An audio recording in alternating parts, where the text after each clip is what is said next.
Hello everyone, I am Rita Shrivastava. Welcome back to my channel. In this video, I am going to explain you the exercise of this lesson. Lesson 1. First है understanding the text. Mention. इसमें 5 questions दिए गए हैं. Question number 1. Mention the 3 phases of the author's relationship with his grandmother before he left the country to study abroad. Answer होगा the 3 phases. First phase, this was the period of author's early childhood. In this phase, he used to live with his grandmother in the village. The grandmother used to take care of him, waking him up and getting him ready for the school. Both shared a good friendship with each other. पहली phase में जो लेखक है उसका बचपन अपनी दादी के साथ बीता. वो उनके आदी थे. ग्रैंड मदर जो उनकी दादी थी वो और दादी गांव में रहते थे. उनकी दादी माँ उन्हें रोज उठाती थी, स्कूल के लिए तैयार करती थी और हम उनका साथ देती थी. और इस तरह से दोनों एक दूसरे के साथ अपना फ्रेंडशिप उन्होंने जारी रखा था. उनकी फ्रेंडशिप थी. Second phase, this was the time when the author and grandmother moved to the city to live with author's parents. This was the turning point in their friendship because now they saw less of each other. Now the author's grandmother didn't go to his school with him. The author used to go to the school in motor bus. The grandmother was unhappy because the things the school was teaching him she now rarely talked to him. क्या था second phase? ये वो समय था जब लेखक और उनकी दादी माँ दोनों शहर में लेखक के पेरेंट्स के साथ रहने के लिए आ गए थे. ये उनकी दोस्ती का एक टर्निंग पॉइंट था जिस समय वो एक दूसरे को बहुत कम मिल पाते थे, देख पाते थे. और अब दादी माँ लेखक के साथ स्कूल नहीं जाती थी और उन्होंने अपने आप को व्यस्त कर रखा था अपने खुद के कामों में. और लेखक जो थे वो मोटर से अब स्कूल जाना उन्होंने शुरू कर दिया था. यहाँ पर लेखक की दादी माँ इस समय खुश नहीं होती थी उनके स्कूल में जो पढ़ाया जाता था उसको लेकर. और the third phase it was a time when author joined university. He was given a room of his own and the common link of their friendship was snapped. The grandmother turned to wheel, spinning and reciting prayers all day long. She accepted her seclusion with silence. Spinning की spelling SPINNING. ये वो phase था, ये वो दौर था जबकि author लेखक जो थे उन्होंने यूनिवर्सिटी जाने का डिसाइड किया. और उनको जब यूनिवर्सिटी जाने लगे तो उन्हें अपने लिए खुद का एक कमरा मिला और यहाँ पर उनकी जो दोस्ती थी वो और ज़्यादा उसमें दूरी आती चली गई. दादी माँ जो थी उन्होंने अपना चरखा सूत काटने का चलाना शुरू कर दिया और पूरे टाइम वो प्रेयर करती रहती थी और अपना एकांत उन्होंने शांति के साथ अपना एकांत उन्होंने स्वीकार कर लिया था. Second question, mention 3 reasons why the author's grandmother was disturbed when he started going to the city school.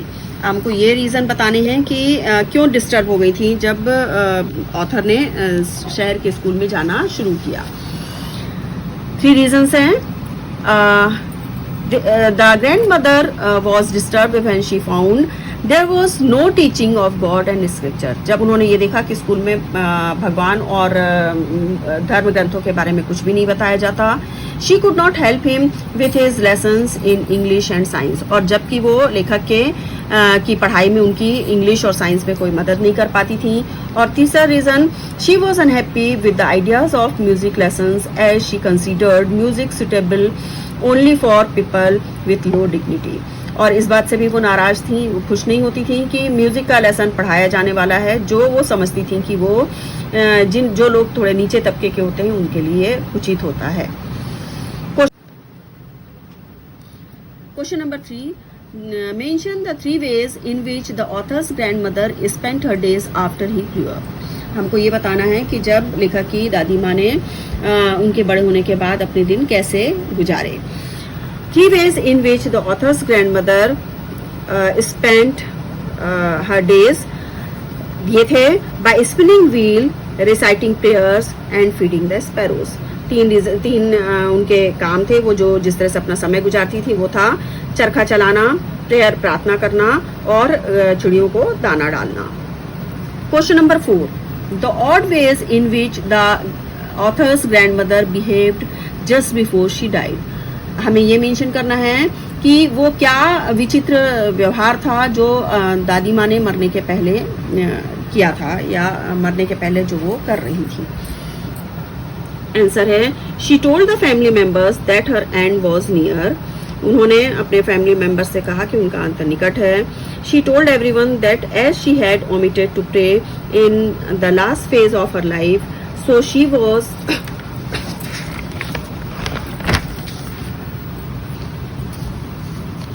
was not going to waste any more time talking to them. उन्होंने बताया कि उनका अंत निकट है और उन्होंने अपना बहुत सारा समय गुजार दिया है. प्रार्थना करना वो भूल गई हैं, इसलिए अब उनके पास समय नहीं है कि वो बातें करने में समय व्यतीत करें. शी ले peacefully in bed praying and telling her beads. वो शांति से बिस्तर पर लेट गई और प्रार्थना करती रही और अपनी माला फेरती रही. Question number 5. Mention the way in which the sparrows expressed their sorrow when the author's grandmother died. ये रीज़न हमें मेंशन करने हैं. जब दादी माँ मरी तो चिड़ियों ने किस तरह से अपने दुख को प्रकट किया. When the grandmother died, thousands of sparrows expressed their sorrow by sitting scattered in veranda mourning. क्या हुआ कि जब वो दादी माँ मरी तो बहुत सारी सैकड़ों हजारों की संख्या में चिड़िया आई और वरांडा में जहाँ पर दादी माँ को रखा गया था वहाँ पर दुख के साथ बैठ गई, इधर उधर बैठी रहीं. They did not chirp. उन्होंने कोई चहचहाने की आवाज़ नहीं की. When the author's mother threw some pieces of bread they showed no interest. जब लेखक की माँ ने उनके सामने कुछ रोटी के टुकड़े फेंके डाले, उन्होंने उसकी तरफ कोई ध्यान नहीं दिया. When they carried grandmother's crops off. जब वो दादी माँ की अर्थी ले गए, दे फ्लू अवे क्वाइटली. वो शांति के साथ सारी की सारी चिड़ियाँ उड़ गई. Next exercise talking about the text. इसमें 4 क्वेश्चंस हैं. 3 क्वेश्चंस मैं एक्सप्लेन करूंगी आपको. फर्स्ट है the author's grand mother was a religious person. What are the different ways in which we come to know this? Answer. The author's grandmother was a religious lady. Her one hand was always busy in telling the beads and her lips constantly moved in an inaudible prayer. Grandmother जो लेखक की grandmother थी धार्मिक महिला थी. उनका एक हाथ हमेशा अपनी माला को फेरने में लगा रहता था और वो ना सुन पाने वाली आवाज़ में हमेशा प्रार्थना करती रहती थी. She went along with the author to his school every day. लेखक के साथ रोज वो स्कूल जाया करती थी. And while the author studied she set in the temple and read scripture. जब तक लेखक पढ़ाई करते थे तब तक वो मंदिर में बैठकर धर्म ग्रंथों को पढ़ा करती थी. When they moved to the city. और जब दोनों शहर को आते थे, वो दोनों एक साथ शहर को आते थे. She was unhappy that there was no religious teaching at the author's school. बहुत दुखी थी वो जब उन्हें पता चला कि लेखक के स्कूल में किसी तरह का कोई धार्मिक क्रियाकलाप नहीं होता. She turned to only prayers and telling the beads before time. और मरने के पहले भी वो सिर्फ प्रार्थना करती रही और अपने माले को वो जो हाथ में लिए रहती थी उसे फिराती रही, चलाती रही. Second question. Describe the changing relationship between the author and his grandmother. Did their feelings for each other change? Answer. The author and his grandmother lived as good friends in the village. गांव में एक अच्छे दोस्तों की तरह रहते थे दोनों. A turning point came in their relationship when they came to the city. एक टर्निंग पॉइंट मोड़ उनके रिलेशनशिप में तब आया जब वो शहर आए. The author joined an English school. लेखक ने इंग्लिश स्कूल ज्वाइन कर लिया. When the author went to the university for higher studies. जब लेखक उच्च शिक्षा के लिए यूनिवर्सिटी गए. The grand mother reconciled herself with spinning and feeding the sperms. तो उन्होंने अपने आप को चरखा चलाने और चिड़ियों को दाना डालने में व्यस्त रखा. No their feelings for each other did not change. नहीं, दोनों की फीलिंग एक दूसरे के लिए नहीं बदली. दो डिस्टेंस ग्रू बिटवीन देम. यद्यपि दोनों के बीच में अंतर जरूर बदला, एक डिस्टेंस जरूर आ गया था. Question number 3. Would you agree that the author's grandmother was a person strong in character? If yes, give instances that show this.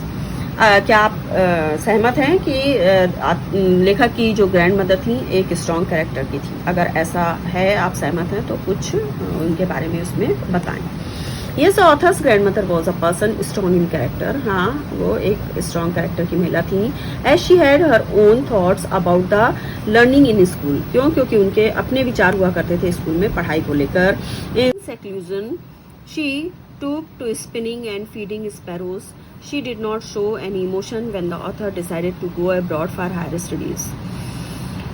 एकांत के समय में वो चरखा चलाती थी, चिड़ियों को दाना डालती थी और उन्होंने किसी तरह की संवेदना व्यक्त नहीं की जब लेखक ने बाहर जाकर पढ़ाई उच्च शिक्षा लेने की बात की. She sang for several hours celebrating the home coming of author. और जब लेखक वापस लौटकर पढ़ाई करके 5 साल बाद वापस लौट के आए तो उन्होंने उनकी खुशी में बहुत अच्छी सेलिब्रेशन किया of the author, ignoring everyone who tried to stop her. सबको किसी की तरफ ध्यान नहीं दिया जो भी उन्हें रोकने की कोशिश कर रहा था.